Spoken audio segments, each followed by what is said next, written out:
Ya, jadi cukup itu berbeda-beda relatif ya.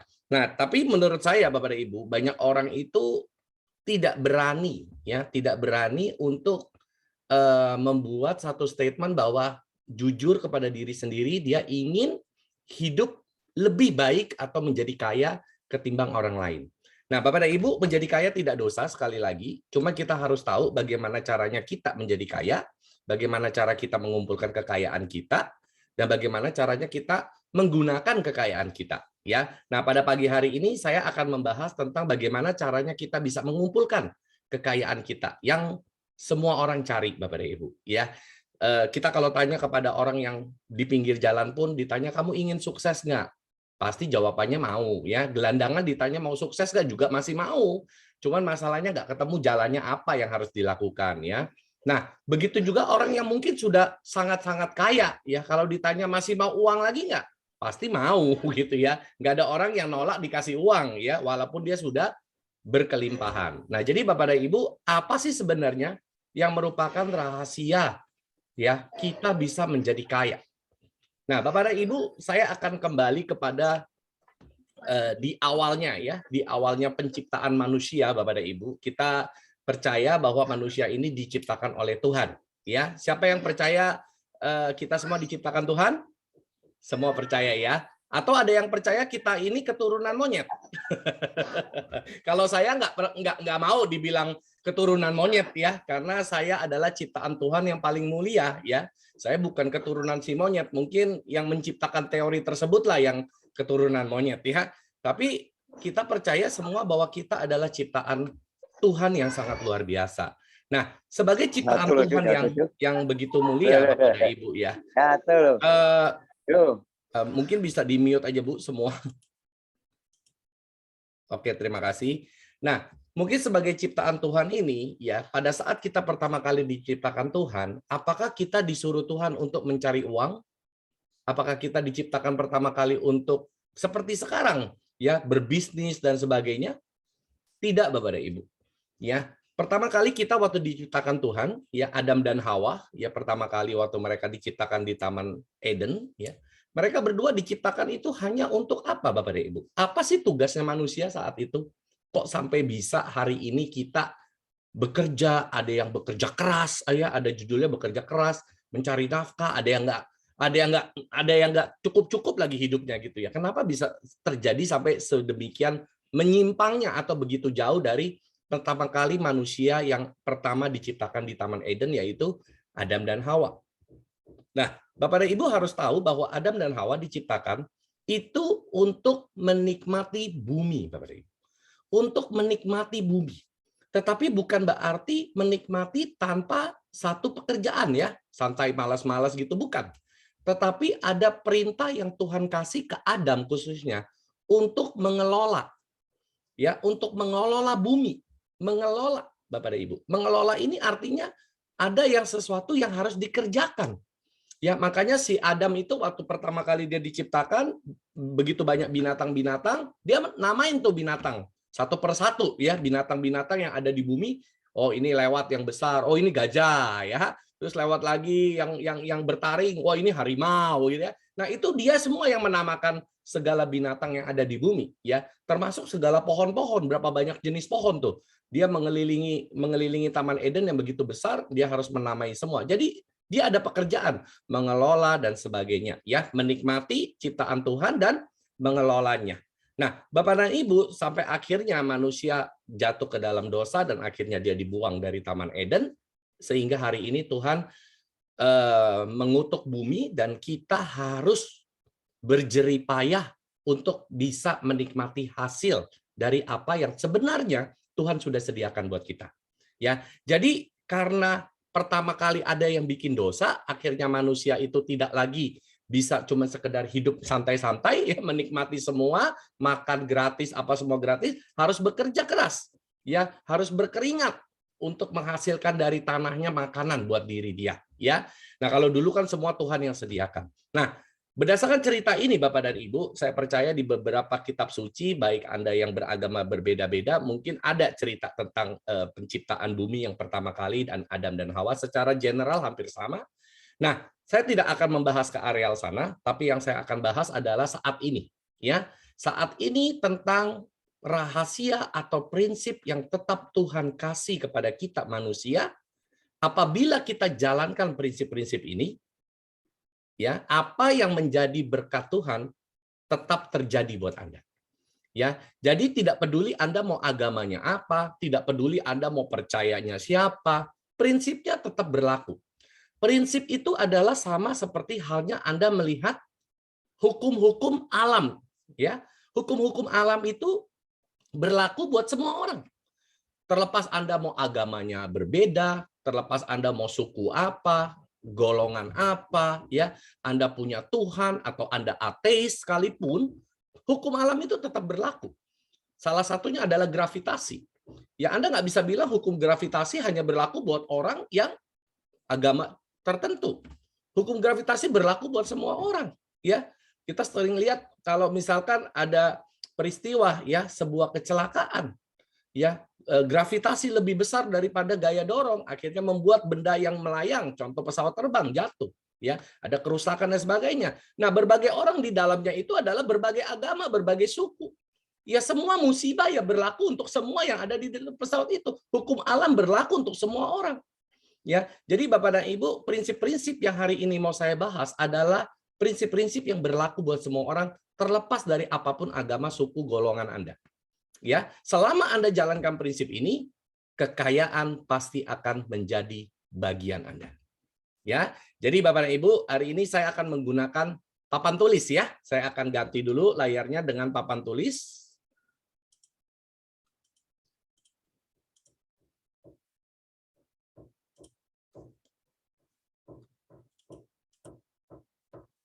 Kayaknya saya harus ulang. Baik, sudah kelihatan semua ya? Oke, udah Pak. Ini kayaknya saya matikan dulu supaya tidak ada yang bisa coret-coret.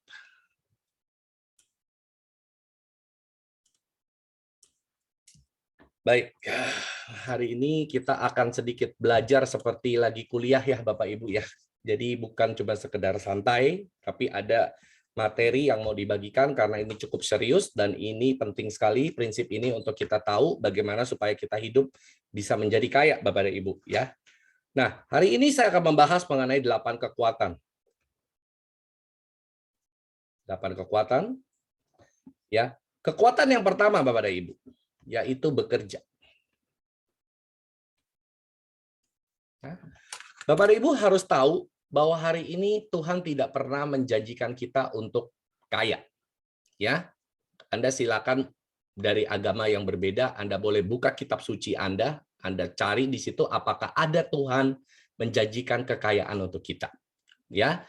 Saya tahu ada yang ya aliran-aliran tertentu yang mungkin sembayang-sembayang atau mungkin yang menyembah roh-roh tertentu bisa memberikan kekuatan Bapak, bisa memberikan kekayaan instan, ya, bisa memberikan kekayaan instan.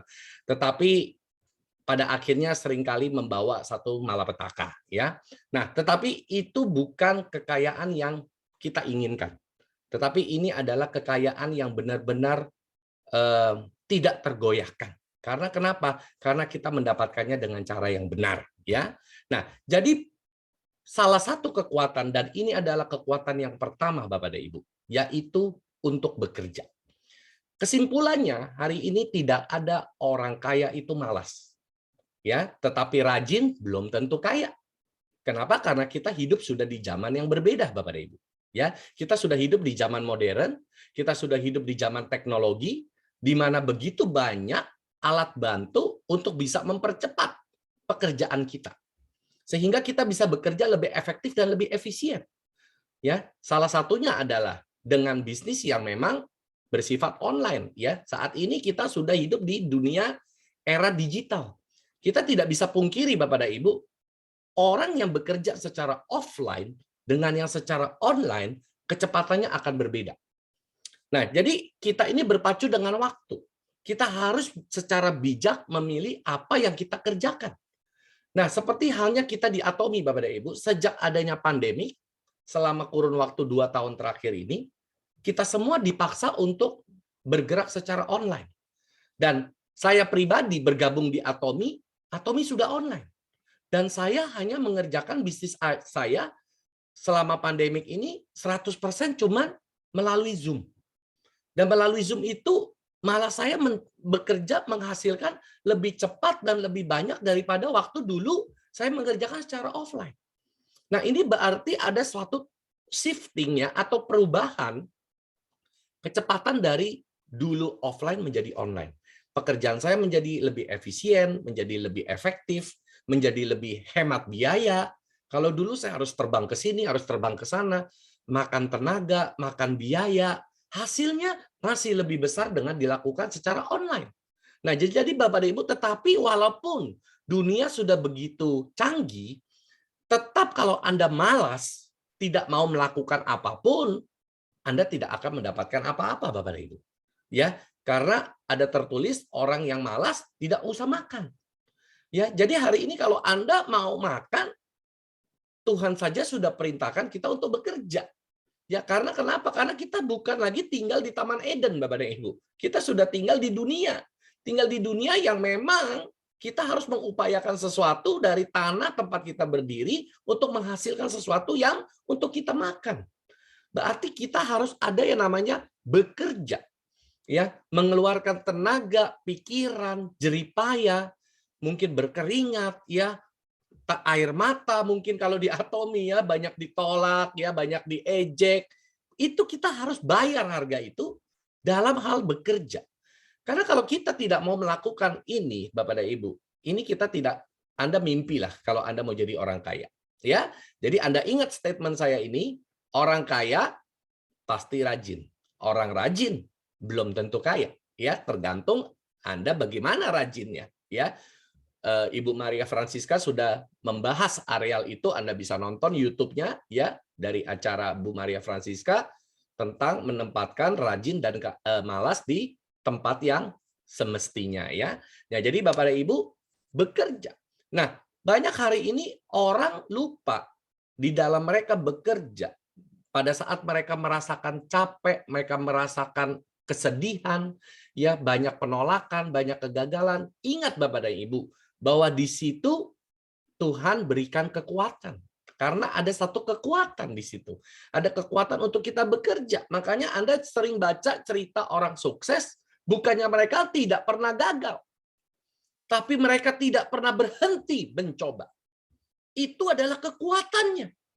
Jadi banyak orang berpikir hari ini apa sih yang membedakan orang lebih sukses daripada orang yang gagal? Bukan mereka tidak bekerja, tetapi kekuatan mereka untuk bangkit, kekuatan mereka untuk mencoba saat mereka gagal, itu yang membedakan. Nah, jadi Bapak dan Ibu, hari ini kalau kita masih bisa bekerja, kita tuh harus berterima kasih. Karena kita masih punya kekuatan secara fisik, secara mental, untuk kita bisa bekerja. Jadi jangan menganggap sepele hari ini tentang bekerja. Bekerja itu adalah satu anugerah Bapak dan Ibu ya. Ini adalah satu pemberian Tuhan untuk kita bisa mengumpulkan kekayaan kita. Bayangin loh kalau hari ini kita secara fisik mungkin tidak mampu, kita cacat, ya, kita mungkin sakit, kita terbaring di ranjang nggak bisa ngapa-ngapain, ya, kita akan sangat membuang waktu sekali dan tidak bisa melakukan apa-apa, tidak bisa menghasilkan apa-apa. Jadi kalau hari ini Anda sehat, Anda bisa bekerja, yuk maksimalkan waktu tenaga Anda untuk bekerja sebaik-baiknya. Karena ini adalah kekuatan yang pertama yang Tuhan mau kita untuk pakai ya di dalam kita mengumpulkan kekayaan di muka bumi ini. Nah, kekuatan yang kedua Bapak dan Ibu.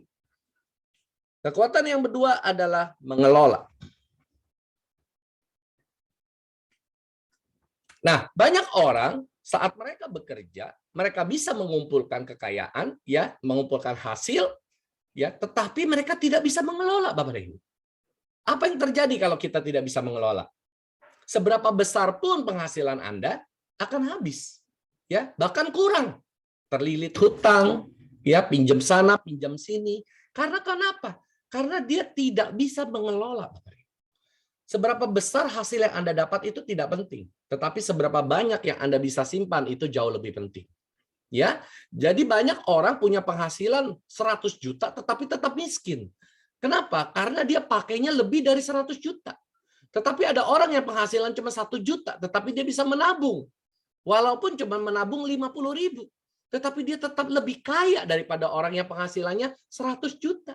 Karena yang 100 juta berhutang, yang 1 juta bisa menabung. Jadi gaya hidup itu bisa akan menentukan sekali bagaimana kita mengelola kekayaan kita.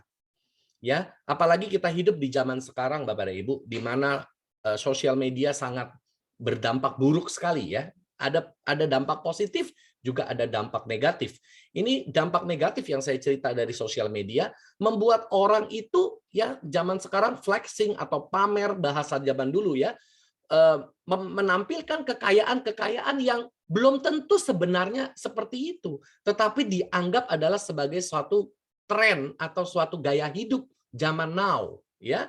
Nah, jadi banyak anak-anak muda mereka tergiur, Bapak dan Ibu, nggak usah anak muda, yang udah tua aja juga kepingin ya, makannya di hotel bintang 5 terus, nginepnya di hotel bintang 6, bintang 7 ya, pusing 7 keliling gitu ya, untuk bayar cicilannya habis itu.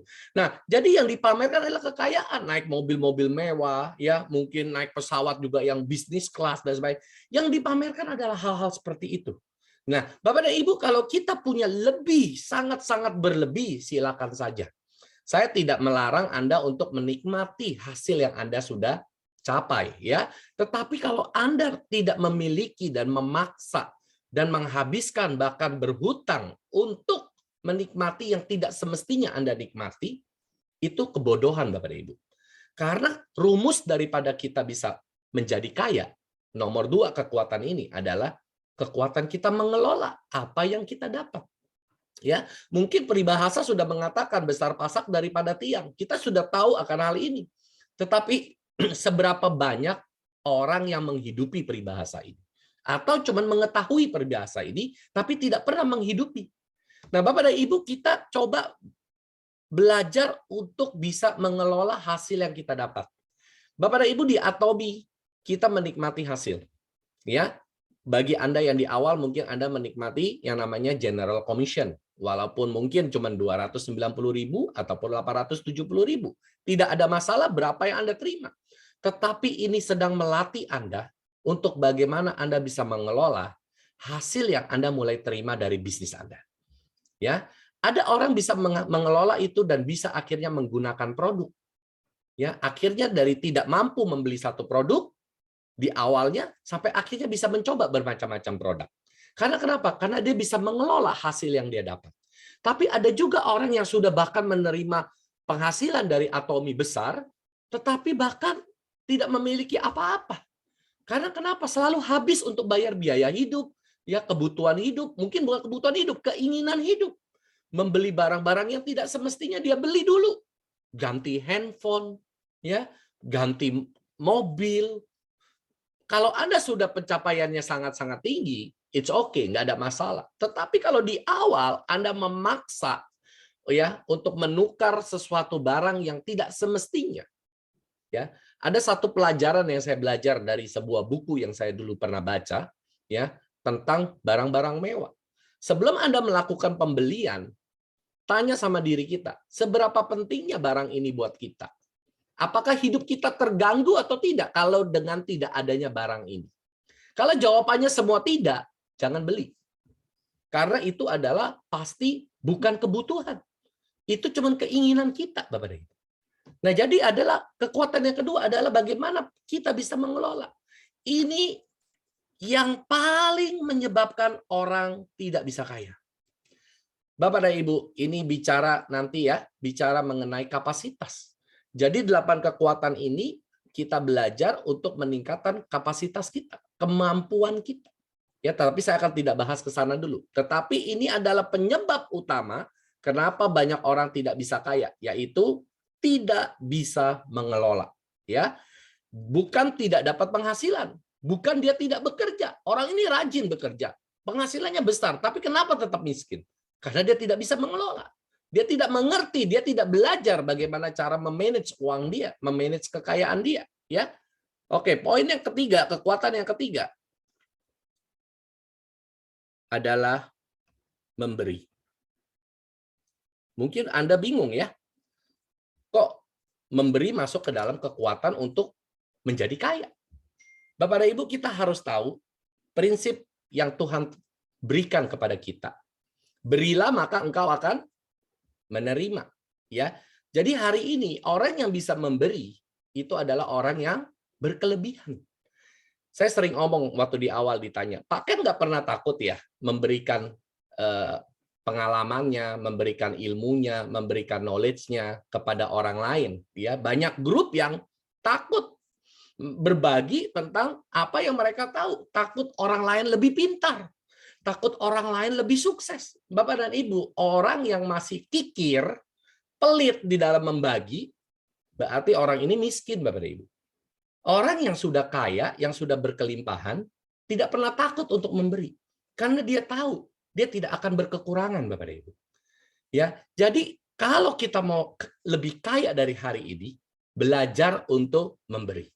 Dan Tuhan akan memberikan kita kekuatan untuk bisa memberi. Nah, areal memberi ini Bapak dan Ibu, jujur buat saya ini adalah sulit dulu ya, dulu sulit. Tetapi saya belajar dari istri saya. Ya, istri saya itu orang yang dalam hal memberi itu bukan hal yang mikir-mikir Bapak dan Ibu ya. Dia orang yang sangat gampang memberi. Ya, apa saja yang ada di rumah dia sering kasih ke orang ya, dan itu sudah terjadi sejak dari zaman dulu, dari sebelum menikah dia sudah pribadinya seperti itu. Dan waktu saya melihat di keluarganya juga rata-rata keluarganya demikian ya, jadi didikan dalam rumah tangga mereka memang seperti itu ya, dan ini adalah sesuatu yang luar biasa. Nah, satu hal yang saya pelajari adalah keluarga mereka begitu dermawan ya, gampang sekali untuk memberi, dan istri saya untuk memberi itu sangat mudah sekali. Saya melihat di dalam kehidupan mereka, khususnya istri saya deh, nggak usah jauh-jauh sampai ke keluarganya ya. Saya melihat sangat dijaga sekali. Ya, dia tidak pernah tidak memiliki makanan ya. Kalau banyak orang mencari kan pertama sandang, pangan, papan ya. Jadi makanan. Dari zaman dia kuliah, dia nggak pernah kelaparan. Dari zaman dia itu benar-benar cuma hidup seorang diri, merantau dari daerahnya ke Jakarta, waktu dulu ya, waktu dia masih sekolah, itu benar-benar dijaga Tuhan sekali. Kenapa? Padahal juga bukan berlebih-lebih hidupnya. Sebagai anak sekolah, mana ada uang banyak ya. Tetapi dia benar-benar tidak pernah hidup dalam kemiskinan. Selalu dijaga dan selalu ada saja. Ya, ada saja berkat yang dikasih, ya, keuangan yang dipercayakan lebih untuk dia bisa pakai. Nah, jadi Bapak dan Ibu, ini adalah satu rahasia yang sangat menurut saya aneh dulu ya. Kalau kita mau kaya, kita harus pelit dong. Itu dulu pikiran saya ya. Kita harus bisa jangan sembarangan ngasih-ngasih orang gitu loh. Tetapi ternyata prinsip yang Tuhan taruh di dalam kehidupan kita untuk bisa kaya itu ternyata berbeda. Kalau Anda mengikuti prinsip dunia, ya Anda jadi orang pelit. Tapi kalau Anda mau ikuti prinsip yang Tuhan taruh untuk menjadi super kaya, belajar untuk bisa memberi, Bapak Ibu. Saat Anda memberi, Tuhan akan kasih Anda lebih. Saat Anda memberi lebih banyak, Tuhan akan kasih lebih banyak. Sampai dia nggak tahan, dia kasih semua kekayaan dia buat Anda. Kenapa? Karena dia lihat Anda bisa mengelola dan Anda murah hati di dalam hal memberi. Bapak dan Ibu, hari ini kalau kita perhatikan orang kaya adalah orang-orang yang sudah biasa untuk berbagi. Nah, kalau kita lihat di Atomi, Bapak dan Ibu, budaya berbagi, ini adalah kekuatan yang ketiga yang saya maksud. Ya, benar-benar berbagi kepada sekeliling karena kita tahu Bapak dan Ibu, kita dengan memberi berarti kita berkelimpahan. Dengan kita memberi, kita akan dipercayakan yang lebih besar lagi. Kalau kita tidak mau memberi, Bapak dan Ibu, Anda tahu Laut Mati, siapa yang sudah pernah pergi ke Laut Mati ya, Anda bisa berendam di sana dan tidak tenggelam. Kenapa? Karena di Laut Mati itu kadar garamnya tinggi. Kenapa kadar garamnya tinggi? Karena dia adalah, makanya kenapa disebut Laut Mati? Karena dia tidak ada aliran sungai untuk airnya keluar. Dia mengendap di situ saja. Sehingga makin lama kandungan garamnya menjadi tinggi, ya. Nah, kenapa disebut menjadi laut mati, Bapak dan Ibu? Karena dia tidak mengalir. Nah, jadi hari ini kalau Anda mendapatkan berkat dari Tuhan dan Anda tidak mengalirkan kepada orang lain, Anda akan jadi laut mati. Anda tidak akan bisa lebih. Seperti halnya gelas sebagai satu kemampuan untuk menampung sekian mililiter, tetapi saat Anda tidak mengosongkan kembali gelas Anda tidak akan mendapatkan isi yang baru. Nah, isi yang baru hanya akan datang apabila Anda kosongkan gelas Anda. Nah, bagaimana cara Anda mengosongkan? Dengan Anda memberi. Dengan Anda membagikan. Baru Anda ada kekosongan. Nah, kekosongan itu yang akan Tuhan isi kembali, Bapak dan Ibu. Nah, saat kita tidak mau mengosongkan gelas kita, tidak mau berbagi kepada sekeliling kita, Anda akan membawa apapun yang Anda miliki sampai Anda mati. Ya segitu saja. Tidak lebih, segitu saja. Bahkan sesungguhnya kalau Anda pelit, Anda akan semakin miskin, Bapak Ibu. Ya, Anda silakan buktikan sendiri apakah orang kaya, orang yang memberi itu miskin atau orang yang pelit lebih miskin. Anda nilai sendiri, ya. Nah, saya banyak ketemu orang yang benar-benar sangat ini sekali ya, sangat rajin memberi dan sangat murah hati untuk memberi, hidupnya sangat kaya sekali, Bapak. Tidak pernah menjadi lebih miskin, malah semakin kaya. Saya dulu bingung loh, kenapa ya orang ini ya ngasih ini ngasih itu, tapi nggak pernah jatuh miskin, malah semakin kaya. Tapi orang yang pelit banget ya, nggak kaya-kaya. Saya bingung, Bapak dan Ibu. Tapi waktu saya ketemu jawabannya tentang prinsip ini, ya 8 kekuatan ini, ternyata saya baru tahu. Rahasianya adalah di kekuatan yang ketiga. Seberapa Anda bisa memberi. Dan Tuhan akan memberikan Anda kekuatan di areal ini. Anda akan, kalau Anda minta, ya, Anda doa, Anda minta kepada Tuhan untuk diberikan kekuatan di dalam memberi, ya, ajar kita untuk lebih murah hati dalam hidup kita di dalam areal memberi, Tuhan akan kasih kekuatan untuk ini.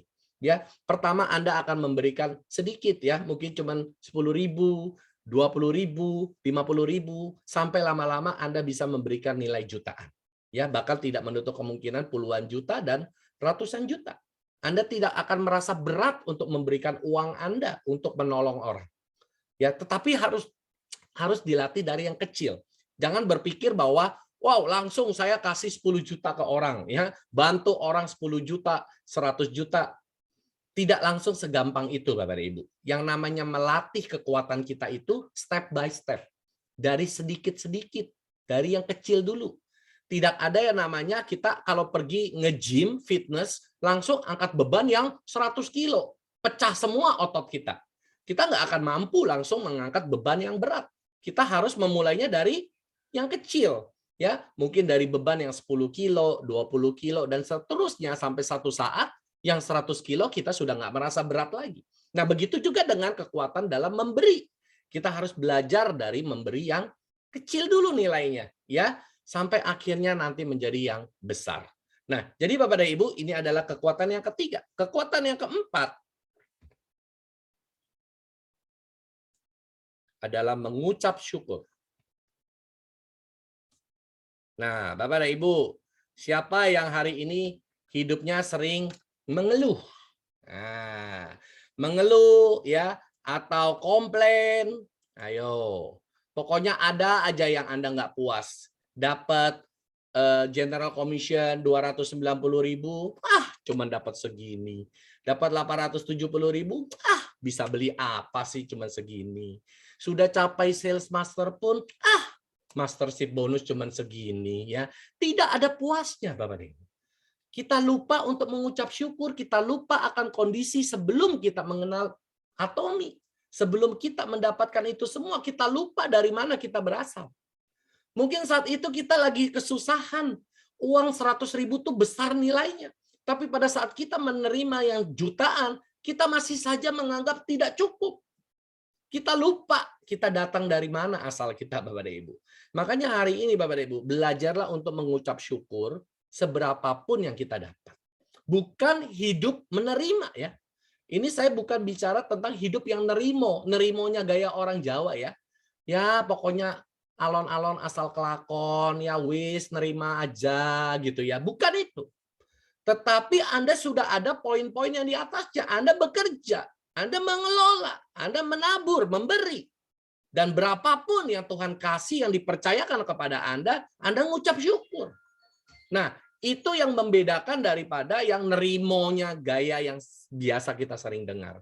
Ya, jadi kita ini harus mulut kita itu selalu mengeluarkan kata-kata ucapan syukur. Berterima kasih atas apa yang kita bisa terima hari ini. Ya, selalu menganggap apa yang diberikan itu adalah baik. Banyak orang itu ngedumel mulu. Dikasih berapa hasilnya itu nggak pernah cukup. Nggak pernah merasa puas. Ya, ini yang akhirnya Bapak dan Ibu membuat Tuhan muak sama kita. Kenapa? Kamu nggak pernah bersyukur setiap hari kamu bangun tidur, itu masih punya kesehatan. Bapak dan Ibu, banyak orang lupa betapa kesehatan itu adalah sebuah harta yang tak ternilai harganya. Mereka menganggap uang cumalah sebuah harta yang paling bernilai. Tapi dia lupa sesungguhnya uang adalah kekayaan yang paling kecil nilainya dibanding yang lain. Ya, ada jenis harta-harta yang lain. Wah, nanti kalau saya ngomong ke harta ini jadi topik lagi ya. Sebenarnya ada jenis-jenis harta yang berbeda. Nah, yang urutan pertama dari harta itu adalah kesehatan. Bapak dan Ibu, hari ini harta itu adalah kesehatan itu adalah harga yang paling mahal, Bapak dan Ibu. Ya, ada harta-harta yang lain ya, tapi saya mau ngomong tentang kesehatan. Kita mengucap syukur, kita bisa bangun dengan tubuh yang sehat, kita masih bisa langsung duduk, kita masih bisa langsung jalan ke kamar kecil, buang air kecil, tidak ada masalah, ya, bisa langsung minum, bisa minum kopi, bisa menikmati sarapan. Banyak orang bangun tidur saja tidak bisa bergerak. Punya sakit stroke, Bapak dan Ibu. Seandainya masih bisa jalan, mungkin jalannya tidak lurus. Karena mungkin dia mengalami kelumpuhan atau pincang. Banyak yang mau buang air kecil saja mungkin tidak bisa lancar. Karena punya gangguan prostat. Mau makan harus pilih-pilih menu. Karena ada gula, ada kolesterol. Betapa kita harus mengucap syukur atas kesehatan yang kita punya. Jangan melulu kita mengukur ucapan syukur itu berdasarkan hasil atau kekayaan yang kita bisa terima. Terima uang 100 juta, wah, happy-nya luar biasa. Tuhan baik banget sama saya. Tapi giliran cuma dapatnya 1 juta, Anda lantas bertanya, Tuhan ini kok nggak adil sama saya? Lama-lama kalau kayak begitu, Tuhan muak sama kita, hati-hati Bapak Ibu. Hati-hati. Ya, kalau manusia yang muak sama kita masih nggak perlu takut. Tapi kalau sampai pencipta kita yang udah muak sama kita, hati-hati. Urat atau pembuluh darah kecil dipelintir aja selesai lo hidupnya. Ya, nggak usah cerita dikasih insiden besar. Pembuluh darah atau urat di tubuh kita yang kecil dipelintir aja selesai sudah Bapak Ibu. Langsung nggak bisa ngomong, langsung lehernya mengok, kakinya pincang, udah selesai. Hati-hati Bapak Ibu. Saya bukan nakut-nakutin ya. Tapi kalau Anda mau rahasia umur panjang, hidup di bumi umur panjang, banyak-banyak mengucap syukur. Ya, itu adalah salah satu rahasia untuk umur panjang supaya Anda hidupnya juga sehat, tidak banyak toksin, tidak banyak aura negatif di dalam hidup Anda. Belajar untuk senantiasa mengucap syukur dalam setiap keadaan.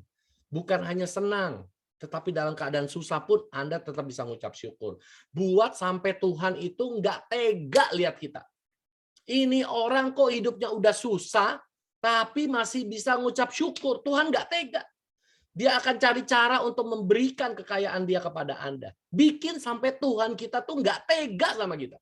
Jangan bikin Tuhan kita sampai muak sama kita. Ya, bikin sampai dia nggak tega. Ini orang kok benar-benar ya, hidupnya susah tapi masih ingat saya. Akhirnya kita percaya Bapak dan Ibu, Tuhan kita tuh sangat kaya sekali. Dia mampu kasih kita apa saja yang sepantasnya kita terima, ya. Tapi dia mau lihat, dia mau uji dulu. Sama dengannya kita melihat anak kita. Kita nggak mungkin apapun yang anak kita minta kita pasti kasih, betul? Nggak mungkin anak kita minta apapun, apalagi sesuatu yang membahayakan dia, kita pasti kasih. Belum tentu. Kita akan uji dulu, kita akan lihat dulu. Apakah dia pantas, apakah dia sudah cukup matang untuk bisa diberikan kepercayaan. Baru kita berikan. Gampangnya adalah analoginya antara orang tua dengan anak. Jadi Anda tinggal melihat itu saja. Apa yang membuat anak Anda layak menerima sesuatu dari Anda, begitu juga diri kita layak menerima sesuatu dari Tuhan. Jadi kalau kita hari ini mau menerima sesuatu dari Tuhan, ya pantas atau belum, lihat saja diri kita. Ya, gaya hidupnya gimana. Kalau belum pantas, makanya nggak usah heran kalau Anda nggak kaya-kaya. Kenapa? Karena Tuhan kalau kasih Anda kaya, malah lebih parah hidupnya. Malah bukan jadi benar, malah lebih parah. Bukan jadi lebih bagus, malah hancur lebur hidup Anda. Dia nggak akan kasih, Bapak Ibu. Belum pantas dikasih. Ya, nah jadi Bapak Ibu, kita belajar untuk kekuatan yang keempat ini untuk mengucap syukur. Kenapa ini kekuatan? Karena hidup itu tidak selamanya mulus. Hidup itu tidak selamanya enak.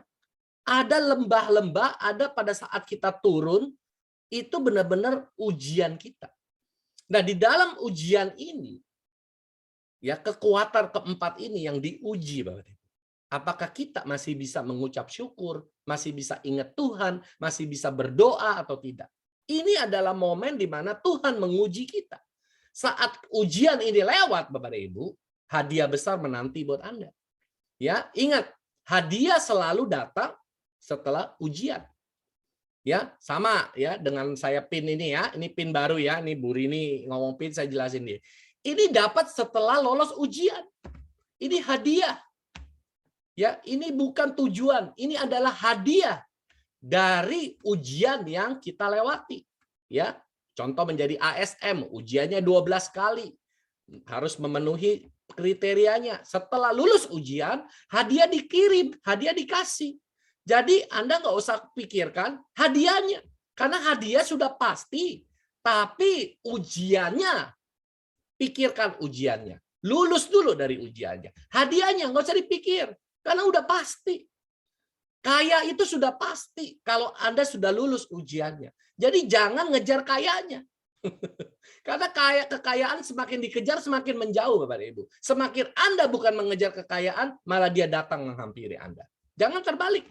Banyak orang ngejar kekayaan, makanya nggak pernah kaya. Tapi dia lupa 8 kekuatan ini yang tidak mereka kejar. Dan mereka kejar hasilnya, bukan prosesnya.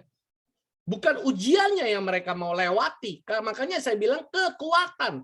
Karena kenapa? Karena untuk ngelewatin ini, Anda butuh strength, butuh kekuatan yang Tuhan kasih di dalam hidup kita untuk bisa lewatin. Kalau tidak, kekayaan itu tidak akan datang. Ya, itu adalah kekuatan yang keempat. Kekuatan yang kelima, Bapak dan Ibu, adalah sorry.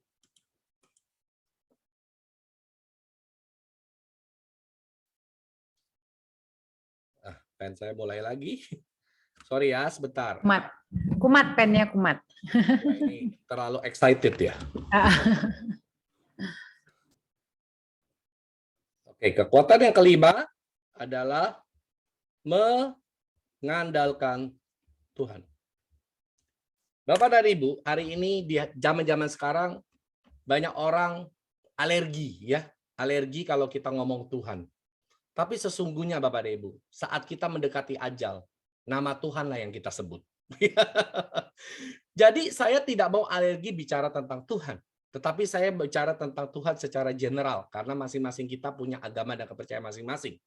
Tetapi saya mau mengatakan bahwa kita kalau mau punya kekuatan untuk bisa kaya, kita harus punya hidup yang bersandar pada Tuhan. Kita harus selalu mengandalkan Tuhan. Ya, jangan pernah mencoba menjalankan hidup ini, mengejar apapun dalam hidup ini sendirian.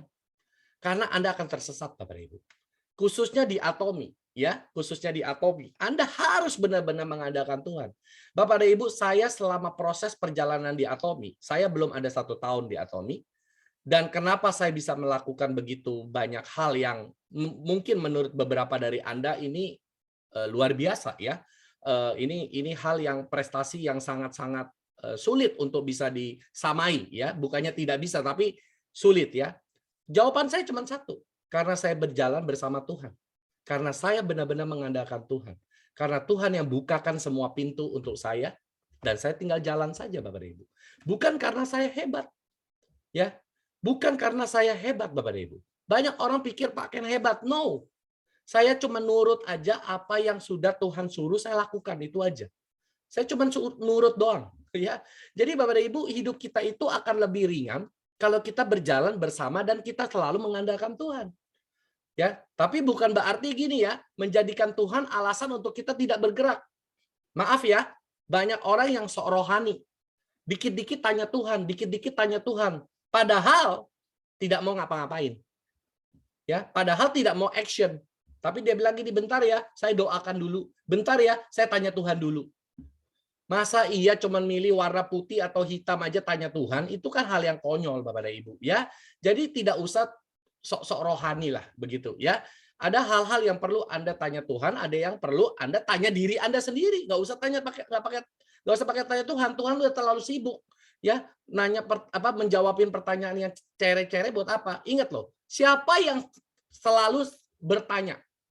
Siapa yang paling sering nanya hal-hal yang nggak penting? Anak-anak Bapak dan Ibu. Betul nggak? Anak-anak. Jadi kalau Anda yang sering dengar nih, banyak orang alasannya rohani banget, ya tanya Tuhan, tanya Tuhan, tanya Tuhan. Ini level rohani anak-anak. Kalau level rohani anak-anak, dikit-dikit nanya, betul? Tapi kalau yang namanya sudah level rohani dewasa, nanti ada yang kekuatan ke-6, ya. Itu sudah nggak dikit-dikit nanya.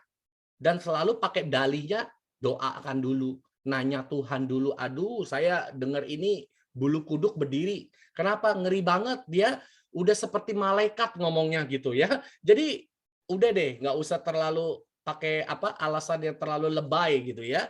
Nah, yang saya maksud mengandalkan Tuhan bukan begitu. Di dalam mengandalkan Tuhan itu benar-benar Anda bertindak, Anda bekerja, itu benar-benar bersama dengan Tuhan. Ingat loh, Tuhan tidak mau melakukan apapun tanpa Anda. Ya, bukan berarti Anda tidur, serahkan semua masalah Anda sama Tuhan, besok masalah selesai, bukan. Tuhan itu bukan pesuruh Anda. Ya, Tuhan itu bukan centeng Anda. Tapi Dia mau melakukan hal-hal besar bersama dengan Anda. Ya, with you. Berarti Anda terlibat. Tanpa Anda, Dia nggak mau. Ya, tetapi pada saat Dia melakukan bersama dengan Anda, nah, Anda taruh Tuhan di depan. Jangan di belakang, tapi Anda action. Ada tindakan. Tapi tindakan yang Anda lakukan bersama-sama dengan Tuhan dan Anda menempatkan Tuhan prioritas Anda di depan. Ya, jangan di belakang gitu loh ya, di depan. Tetapi bukan jadi kayak anak kecil.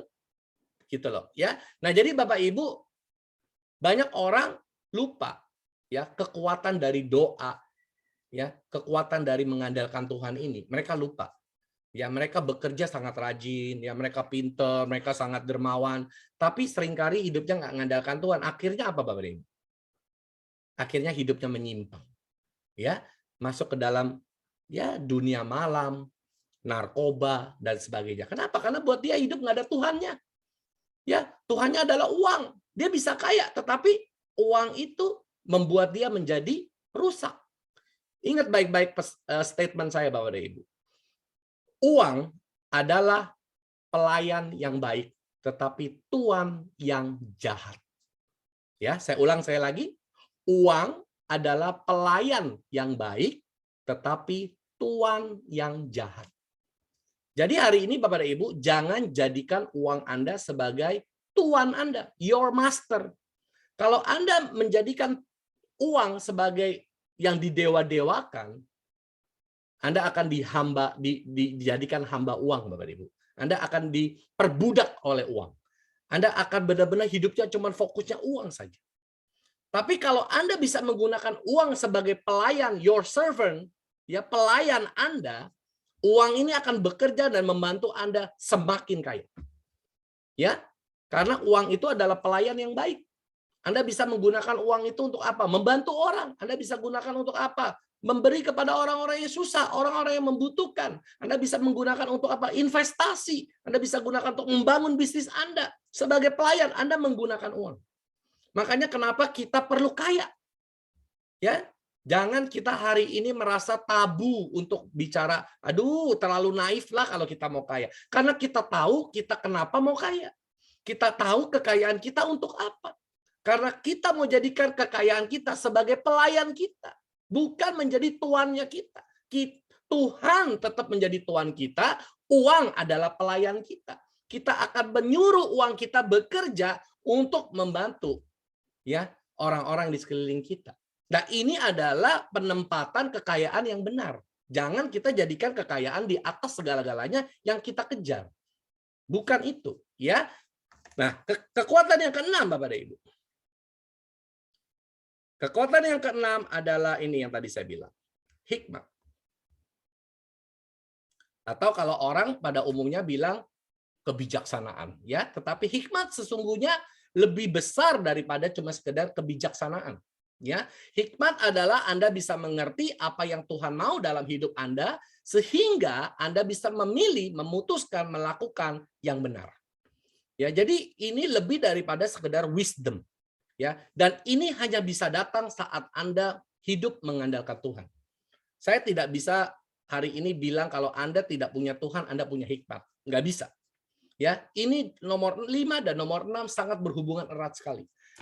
Pak, saya pengen punya hikmat, Pak. Ya, tapi saya nggak punya Tuhan, gimana? Sulit, bahkan mustahil. Ya, karena hikmat itu, sumber hikmat adalah Tuhan. Karena kita itu tidak cukup bijaksana, tidak cukup pandai untuk bisa mengerti segala sesuatu di dalam alam semesta ini. Otak kita terlalu kecil, Bapak dan Ibu. Ya, kita harus kembali kepada pencipta kita, sumber segala sumber, Tuhan yang menciptakan kita, sumber hikmat. Dan kita harus minta dari Dia. Kita akan dikasih minta kekuatan untuk diberikan hikmat. Bapak dan Ibu, saat kita berjalan dengan hikmat, kita tidak menjadi anak kecil lagi. Kenapa? Karena kita mempunyai Tuhan yang begitu besar, yang kita taruh di dalam hidup kita, dan kita mempunyai hubungan yang luar biasa dengan Tuhan, sehingga kita diberikan cara-cara hikmat dari Dia untuk bagaimana menjalankan hidup kita.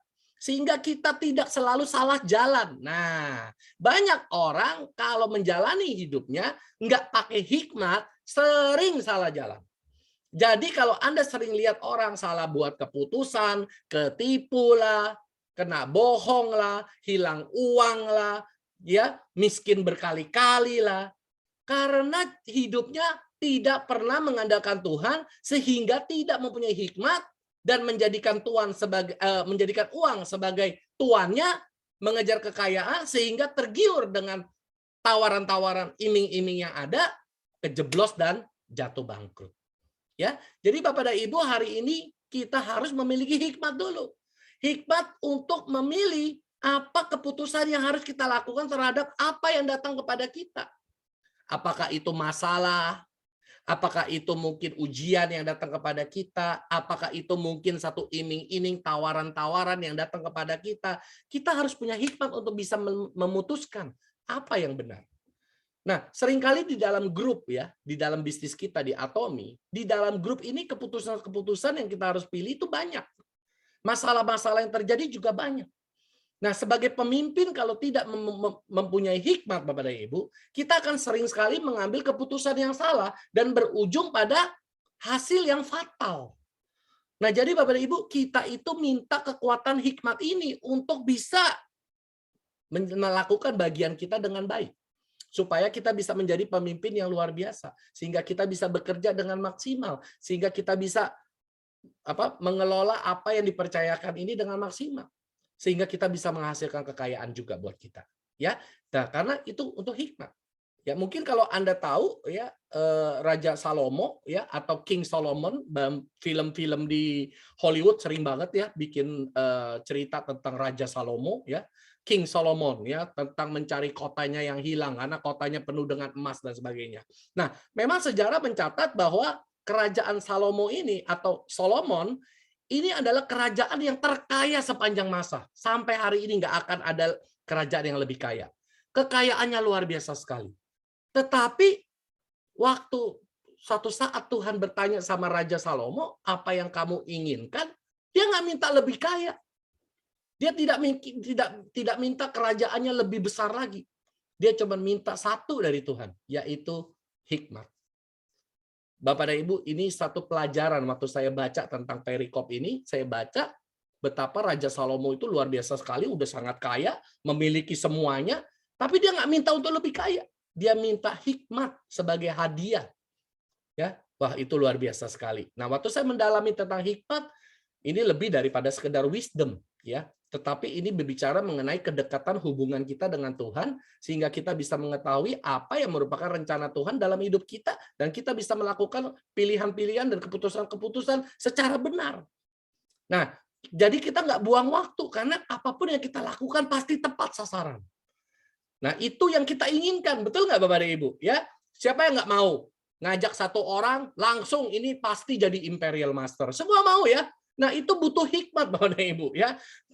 Banyak orang mau seperti itu ya, membuat satu kontrak kerjasama, deal jadi, hasilkan miliaran. Semua mau ya, pokoknya selalu tepat. Apapun keputusan kita selalu tepat. Nah, kalau Anda ingin melakukan hal seperti ini, ada caranya, yaitu miliki hikmat. Ini adalah kekuatan yang ke-6 ya.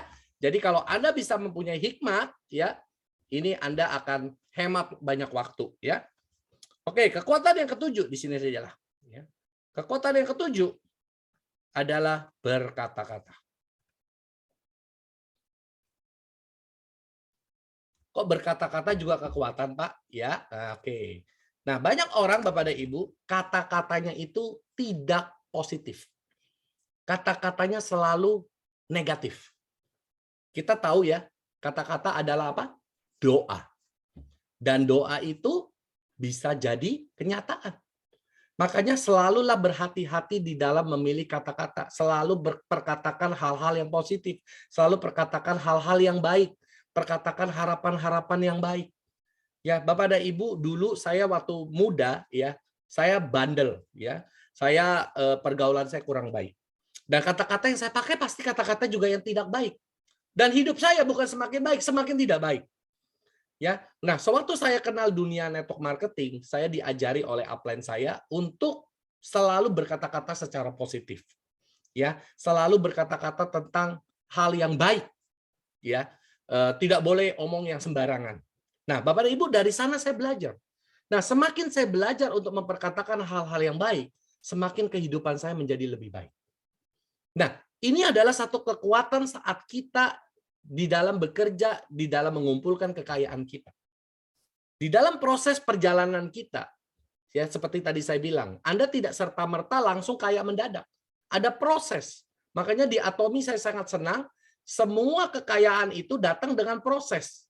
Dan di proses ini akan melatih semua aspek kekuatan ini untuk bertumbuh dulu, baru Anda menginjak posisi menjadi kaya. Kalau Anda langsung gampang untuk menjadi kaya, menjadi peringkat Imperial Master cuma butuh waktu 1 tahun, saya rasa kita semua akan jebol, Bapak Ibu. Kenapa? Karena kita nggak siap jadi orang kaya. Kita belum siap jadi orang sukses. Kesuksesan itu akan merusak kita. Makanya saya senang di Atomi itu ada proses setidaknya 10 tahun untuk Anda menjadi seorang Imperial Master. Di dalam proses 10 tahun ini akan memproses kita, mempersiapkan kita areal-areal 8 kekuatan ini. Sehingga ada waktu untuk menjadikan kita seorang pribadi yang siap untuk bersetanding dengan peringkat yang kita terima atau kesuksesan yang kita dapat.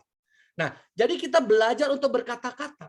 Saat kita contoh ya, datang leader kita, diskusi dengan kita, dia membawa keluh kesah. Nah, Anda sebagai pemimpin, jangan ikutan berkeluh kesah, malah Anda yang lebih curhat. Nah, Anda harus menggunakan kekuatan kata-kata untuk membangun. Kata-kata untuk menetralisir, bukan mengacaukan suasana atau ikutan gosip atau ikutan ngejelekin bahkan Anda yang lebih parah. Ya, karena kapasitas kita yang akan menentukan seberapa kekayaan yang akan kita terima. Bapak dan Ibu, ini semua berbicara mengenai kapasitas, ya. Ini adalah bicara tentang kapasitas. Ini.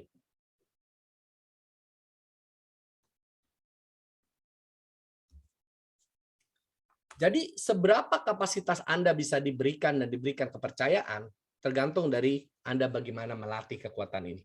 Semakin kekuatan ini bertumbuh, semakin kekuatan ini semakin besar, kapasitas diri Anda semakin besar. Kapasitas semakin besar, tampungan terimanya lebih besar. Kekayaan yang Anda terima pasti lebih besar. Kenapa? Karena kapasitasnya udah besar. Tapi sebelum kapasitas besar, 8 areal ini harus Anda perbesar dulu. Ya. Nah, kekuatan yang ketujuh adalah berkata-kata. Selalu memperkatakan hal-hal yang positif. Jangan Anda berkata-kata hal-hal yang negatif. Kata-kata yang tidak membangun, kata-kata yang menjatuhkan. Itu semua tidak harus ada lagi di dalam perbendaharaan kata kita. Bergosip, menjelekkan orang, ya, caci maki, itu semua harus kita buang. Kalau Anda mau hidup berkelimpahan, Anda mau kaya, belajar untuk berkata-kata yang bisa membawa kedamaian, yang bisa membawa aura positif. Jangan memperkatakan hal-hal yang sia-sia, Bapak Ibu. Ya, oke. Kekuatan yang ke-8, yang terakhir adalah kekuatan investasi.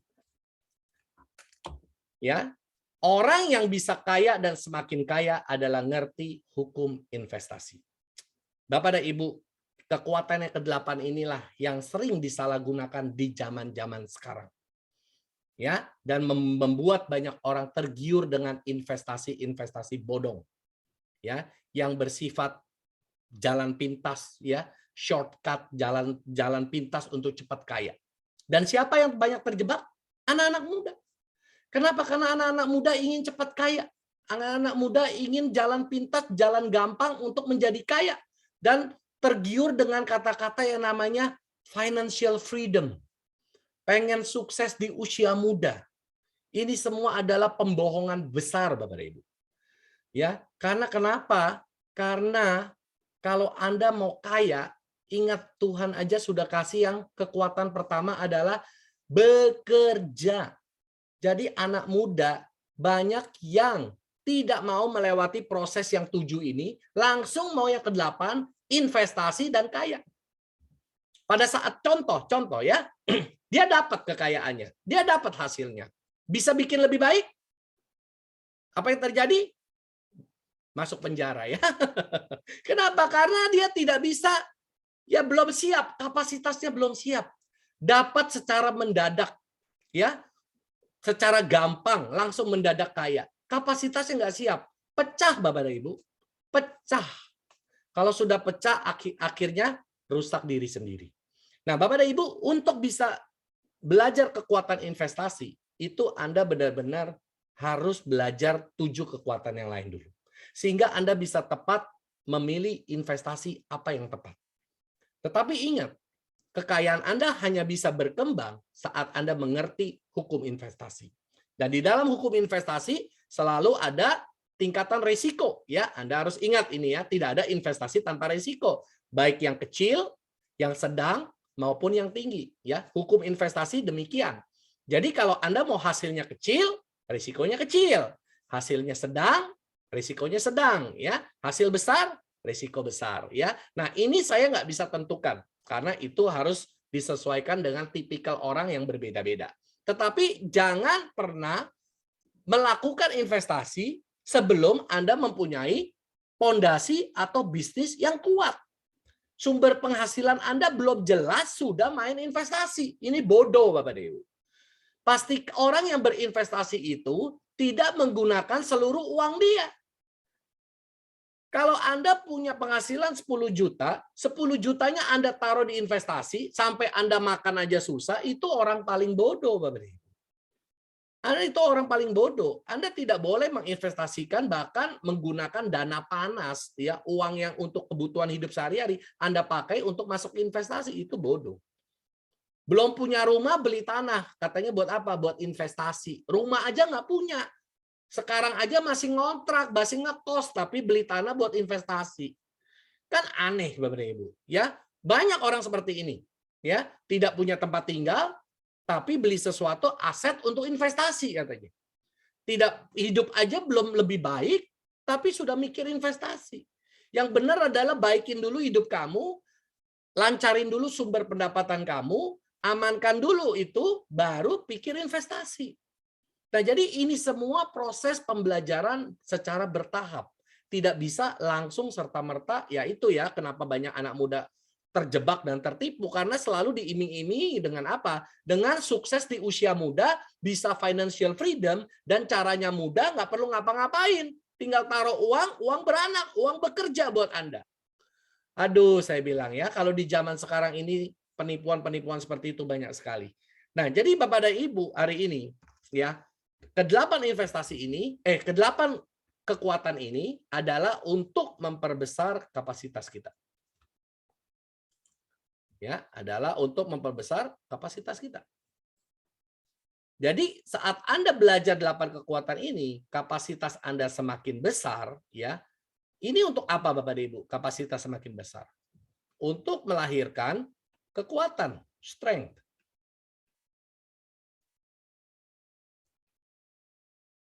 Untuk melahirkan kekuatan. Karena kalau Anda tidak mempunyai kekuatan, pada saat kekayaan itu datang, Anda nggak akan mampu menerima. Contoh, ya contoh. Saat Anda belum dikasih penghasilan 10 juta, Anda belajar untuk mengelola 10 juta. Saat Anda dikasih penghasilan 30 juta, Anda belajar untuk mengelola penghasilan 30 juta. Karena rumusnya adalah di sini Bapak dan Ibu. Ya. Rumusnya saat Anda mau bisa memperbesar kekuatan Anda, rumusnya adalah di sini. Di kekuatan mengelola Anda yang akan memperbesar kapasitas Anda. Saat ember Anda bocor, Anda nggak mampu mengelola, seberapa banyak Anda bekerja, seberapa banyak uang masuk, akan keluar semua. Kenapa? Karena embernya bocor. Ya, dan Anda harus memperbesar kapasitas Anda di dalam areal mengelola, sehingga Anda akan memperkecil kebocoran. Tidak mungkin tidak bocor ya, karena di dalam kehidupan kita ada yang namanya kebutuhan hidup. Pasti ada keluar ya. Pasti ada yang namanya memberi, kita akan pasti ada keluar. Tetapi Anda memperbesar kapasitas pengelolaan kekayaan Anda, sehingga ember Anda akan semakin besar, kebocoran Anda akan semakin kecil. Sehingga pengumpulan kekayaannya akan semakin banyak. Itu kan analoginya ya.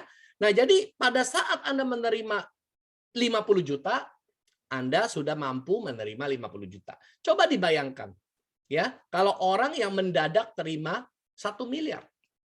Dia belum punya kekuatan untuk mengelola 1 miliar. Apa yang terjadi? Hancur Bapak Ibu. Ya, hidup mungkin berfoya-foya, terjebak dalam narkoba mungkin, seks bebas, dunia malam dan sebagainya, ya. Sehingga apa yang terjadi? Menghancurkan diri dia sendiri. Kenapa? Karena kapasitasnya belum mampu menampung satu rezeki nomplok begitu ya, dapat 1 miliar gitu. Kaget ya. Nah, jadi perlu proses. Makanya kenapa hari ini kita belum diizinkan Tuhan menerima langsung besar. Bertahap. Karena kita lagi diproses untuk 8 areal kekuatan ini. Supaya apa? Kapasitas kita diperbesar. Supaya ada kekuatan, strength. Supaya ada kekuatan untuk apa? Menerima yang besar. Jadi hari ini Bapak dan Ibu, kalau kita mau menerima yang besar, pastikan kapasitas kita siap untuk menerima yang besar. Dan untuk membangun kapasitas ini butuh waktu, dan kita perlu belajar untuk 8 areal ini. Kita benar-benar kekuatan ini menjadi kekuatan yang benar-benar ada dalam diri kita. Sehingga Tuhan akan melihat kapasitas kita sudah siap, kekuatan kita sudah siap, baru Tuhan gelontorkan kekayaan untuk Anda. Ya. Nah, karena kenapa? Dia sudah lihat, oh, Anda orang yang rajin, Anda pintar mengelola, Anda orangnya nggak pelit. Dikasih kaya malah Anda bikin orang lain lebih kaya juga di sekeliling Anda. Anda selalu nginget saya, ingat Tuhan, ngucap syukur, ya, berjalan selalu bertanya kepada saya dengan hikmat, kata-katanya positif, penempatan investasinya tepat. Tuhan senang nggak? Senang. Ini adalah orang yang siap. Orang yang siap baru dikasih kekayaan. Betul nggak Bapak Ibu? Kalau nggak siap dikasih, hancur, babak belur. Ya. Nah, jadi Bapak Ibu, hari ini kalau Anda mau punya kekuatan ini ya, Anda perlu setia. Ya. Jadi Tidak ada sesuatu yang instan, Bapak dan Ibu, ya. Tidak ada sesuatu yang instan. Supaya Anda bisa mendapatkan kekuatan ini, setia saja. Ya, setia untuk apa? Setia untuk mendekatkan diri pada Tuhan kita masing-masing dan minta hikmat dari Dia dan belajar untuk membangun 8 kekuatan ini setiap hari di dalam hidup kita. Sehingga kapasitas kita akan diperbesar dan kita punya kemampuan, kita punya kekuatan untuk saat kekayaan itu datang pada kita. Ingat, jangan mengejar kekayaannya, kejar kekuatannya. Pada saat Anda mengejar prosesnya, Anda berfokus kepada proses ini, 8 kekuatan ini, kekayaan itu adalah sesuatu yang pasti yang akan datang kepada kita. Jangan berfokus mengejar pada kekayaannya. Ingat, harta semakin dikejar, uang semakin dikejar, semakin menjauh. Ya, tapi kita harus mengejar sumber dari segala berkat yang ada, yaitu Tuhan. Ya, kita harus mengejar Dia. Baru Bapak dan Ibu, segala kekayaan itu akan mengikuti kita. Nah, jadi Bapak dan Ibu, pada pagi hari ini saya rasa apa yang saya mau sampaikan cukup sampai di sini, ya. 1 jam lebih ya. Saya akan kembalikan kepada MC. Mungkin kalau ada yang mau bertanya, kita ngobrol-ngobrol aja. Silakan, terima kasih semuanya.